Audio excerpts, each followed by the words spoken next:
ஷேக்.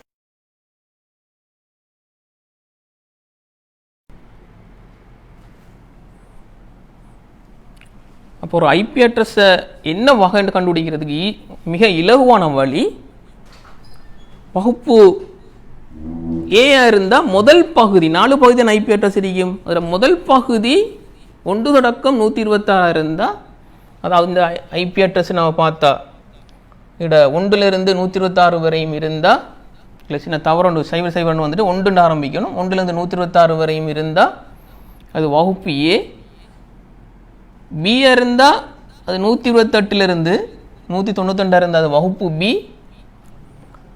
C வகுப்பு இருக்கிறேன்னா 192லேருந்து 223 வரை இருக்கணும் அட்ரஸ்.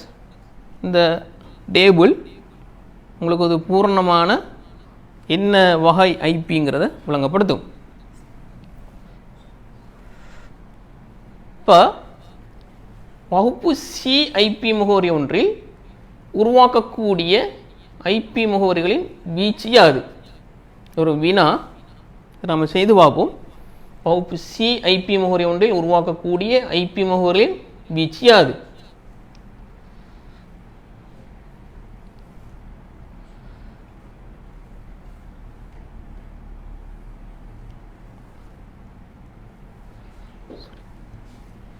உதாரணத்துக்கு ஒரு வகுப்பு சி ஐபி முகவரி எடுப்போம். இதுதான் முதல் பகுதி.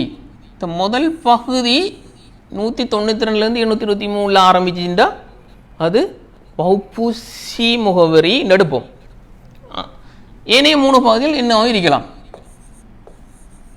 168 5 0 எடுப்போம்.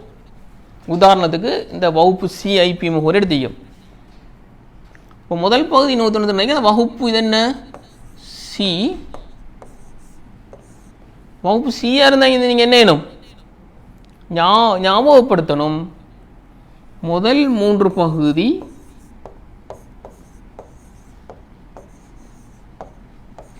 நெட் ஐடி அந்த வலையமைப்பு அடையாளம் காண்றதுக்காக, லேன் அடையாளம் காண்றதுக்காக பாவிக்கப்படும். மற்ற 4வது பகுதி தான் கொஸ்ஐடி பகுதி அறிக்கும். 4வது பகுதி தான் கொஸ்ஐடி பகுதி அறிக்கும்.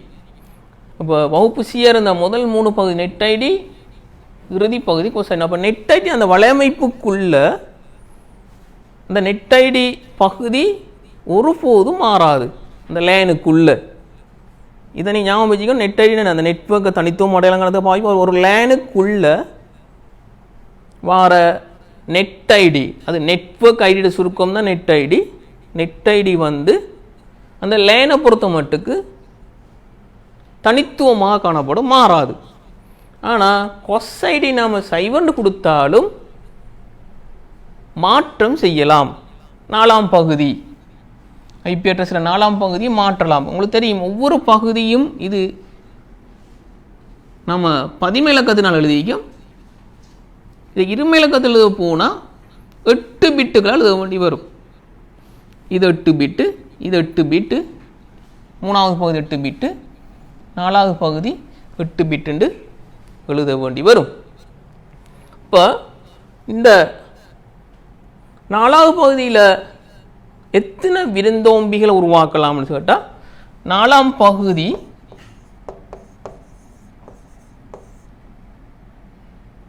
8 பிட்டுகளால் ஆக்கப்பட்டிருக்கும். 8 பிட்டுகளை கொண்டிருக்கும்.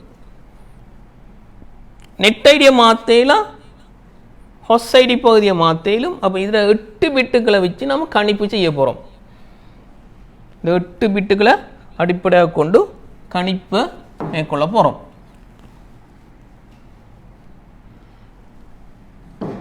எனவே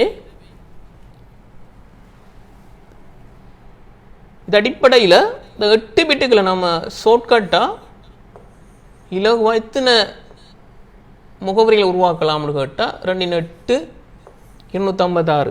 இந்த புல் பகுதி வகுப்பு சியில் கொஸ் பகுதிக்காக உருவாக்கப்படுற விருந்தோம்பிக்கா 2 8 256. வீச்சு என்ன? 0.2 255.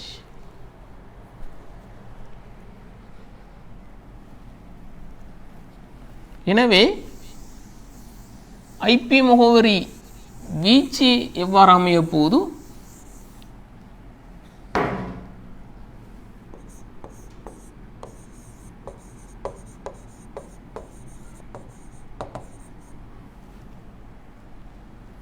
கேட்டால் நெட் ஐடியை மாற்ற போகிறோம். நான் படித்தது இதுக்கு முதல்ல நெட் ஐடி பகுதி என்ன 192 168 5ங்கிறது நெட் ஐடி. இந்த பகுதியை மாற்றலாம், நமக்கு மாற்றம் செய்ய முடியும். எதை காஸ்ட் ஐடி பகுதி அது 8 பிட்டுகள் ஆக்கப்பட்டிருக்குன்னு தெரியும். 4ஆம் பகுதி மொத்தம் 8 பிட்டுகள் நமக்கு தரப்பட்டிருக்கு. இப்போ 256 முகவரிகளை உருவாக்கலாம். இப்போ வீச்சு என்னன்னு கேட்டால் நமக்கு 0 192 168 5.0ங்கிற முதலாவது ஃபுல் முகவரியை, பூர்ணமான முகவரியை நெட் ஐடியோட சேர்த்து உருவாக்கியம். எப்போதும் முதலாவது முகவரியை வலையமைப்பு முகவரியை தான் பாவிக்கணும். விருந்தோம்பிக்கு பாவிக்கலாம். 192 168 5.0ங்கிற முதலாவது வார வீச்சில் முதலாவது வார முகவரியை எப்போதும் வலையமைப்பு நெட்வொர்க் அட்ரஸா ஃபுல் அட்ரஸா. இப்போ நெட் ஐடி 3 அட்ரஸை பாவிக்க இயலாதே, 4 பகுதியை சேர்த்தனை பாவிக்கணும். 4வது பகுதி கொசைடிக்கு இருந்தாலும் வலையமைப்புக்கு 4 பகுதி முழு முகவரியை எனக்கு கொடுக்கணும். நம்ம ஒரு அட்ரஸை கொடுக்குறேன்னு சொன்னால், எனவே 192 168 5.0ங்கம் ரெண்டாவது அட்ரஸ் 1 ஸ்டார்ட் ஆகும். அடுத்த ரேஞ்ச் 255 வரை எழுதலாம். 168 நெட் ஐடியை மாற்ற போகிறோம். 2 இப்படியே போவோம், ஃபுல் அழுத தேவையில்லை. முதல் 2 கடைசி 2 லீனா போதும். 192 168 5 255 தான் ஆகக்கூட, ஆனால் 254 எழுதுவோம்.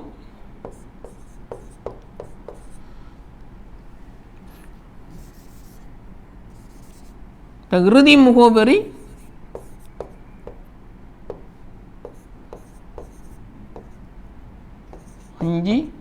255 வரும். 255 நாம் பாவிக்கலாம். இது ஒளிபரப்பு முகவரிக்கு பாவிப்போம், ப்ராட்காஸ்ட் அட்ரஸுக்கு.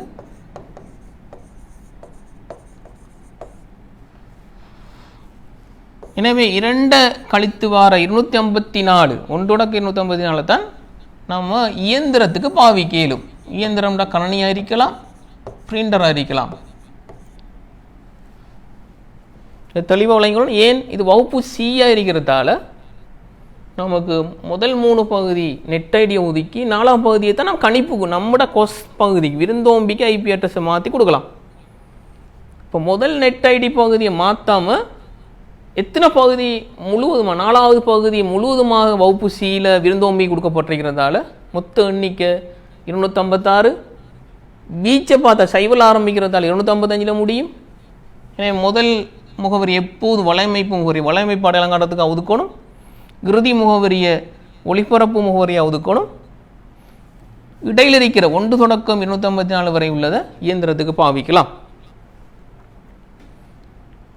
இப்போ இதை நல்லா கவனிச்சுட்டு இப்போ எப்படி நாம் இதை ஒரு வலையமைப்பு வரைபடத்தில் காட்டலான்னு பார்ப்போம்.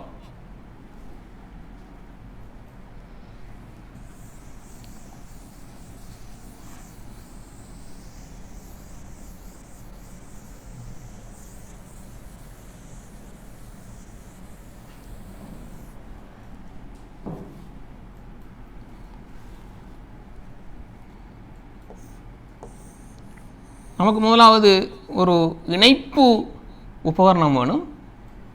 அது ஆளியாக இருக்கலாம் அல்லது குவியமாக இருக்கலாம். ஆளியில் C1 கணனி உண்டு. முதலாம் கணனி இணைப்போம். முதலாம் கணனியில் அட்ரஸ் நம்ம பார்த்திக்கும் 192 168 5 தான். சைவரை பாவிக்கலாம். இப்படியே தொடர்ச்சியாக 254 கணனிக்கு பாவிக்கலாம், குறைச்சும் பாவிக்கலாம். நமக்கான 254 கணனிக்கு இங்கே பாவிக்கிறதுக்கு இயலும். அதில் இறுதி அட்ரஸ் 254 55 வராது, 1/254.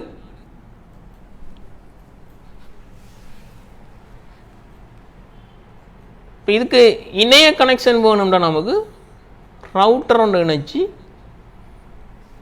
அதை இணையமூடாக தொடுக்க முடியும்.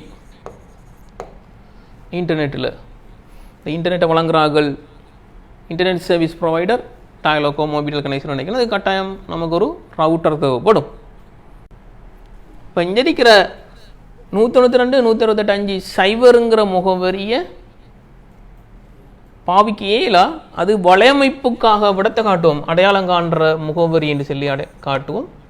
ரவுட்டருக்குரிய முகவரி இல்லை, இந்த வலையமைப்பை அடையாளம் காண்றதுக்காக பாவிப்போம். 255ங்கிறது ஒளிபரப்பு முகவரி, அது பொது செய்தியை அந்த வலையமைப்புக்கு இடையில் பரிமாறுறதுக்காக ஒளிபரப்பு முகவரிகள் பாவிக்கப்படும். இது ஒரு பேசிக் கல்குலேஷன், ஒரு வகுப்பு அடிப்படையில் ஐபி முகவரியை பிரிக்க போனால் என்ன நடக்கும்னு.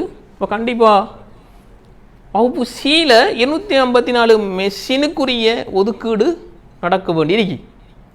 இது ஒரு மிக பொருத்தமாக நமக்கு தெரியல. வகுப்பு சி, எந்த ஒரு வகுப்பு சி ஐபி முறை எடுத்தாலும் வகுப்பு பி எடுத்து அதோட கூட 2 கோஸ்ட் ஐடி 216 வரும்.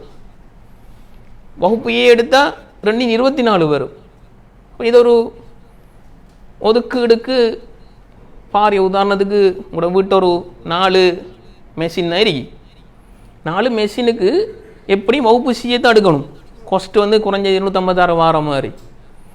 இப்போ சி எடுத்தாலே 204 மெஷினுக்கு 254 கம்ப்யூட்டரில் 250 முகவரி வீணடிக்கப்படும், வேஸ்ட் ஆகும். எனவே இதை தவிர்க்கிறதுக்காக நம்ம சப்நெட்டிங் உபவலை ஆக்குறங்கிற கருத்தை கொண்டு வரப்போகிறோம்.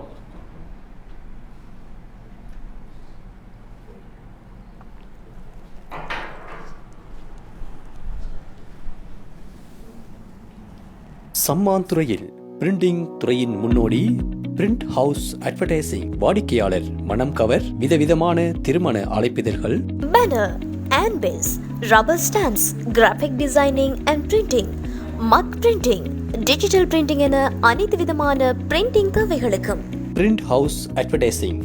அல்மார்ஜான் தேசிய பாடசாலை முன்பாக, அம்பாறை வீதி, சம்மான் துறை. தொடர்புகளுக்கு 0772 635922. உரிமையாளர் AMM ஆஷிக்.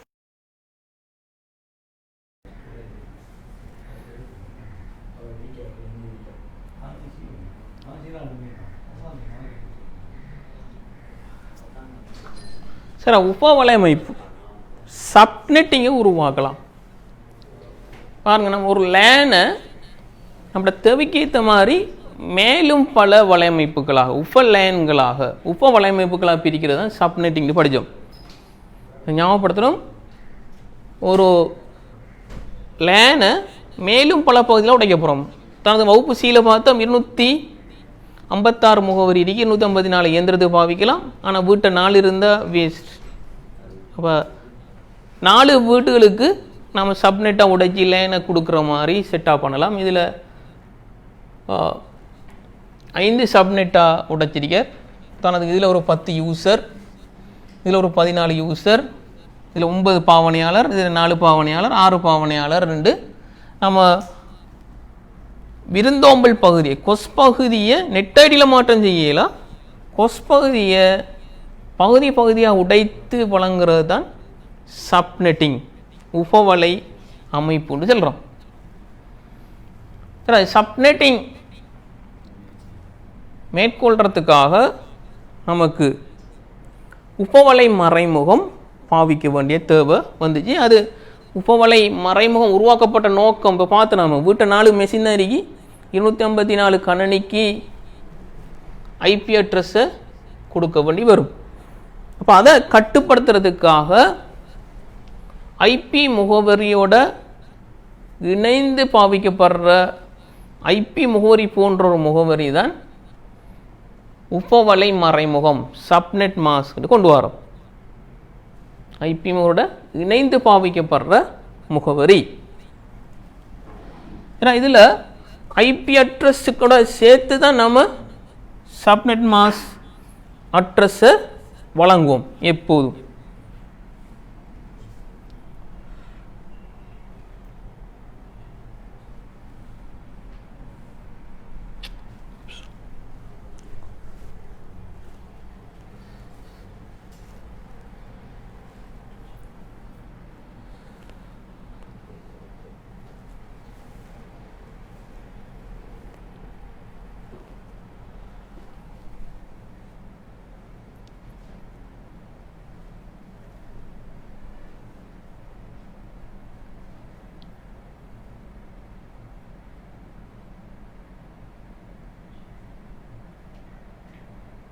சம்மான் துறையில் பிரிண்டிங் துறையின் முன்னோடி பிரிண்ட் ஹவுஸ் அட்வர்டைசிங். வாடிக்கையாளர் மனம் கவர் விதவிதமான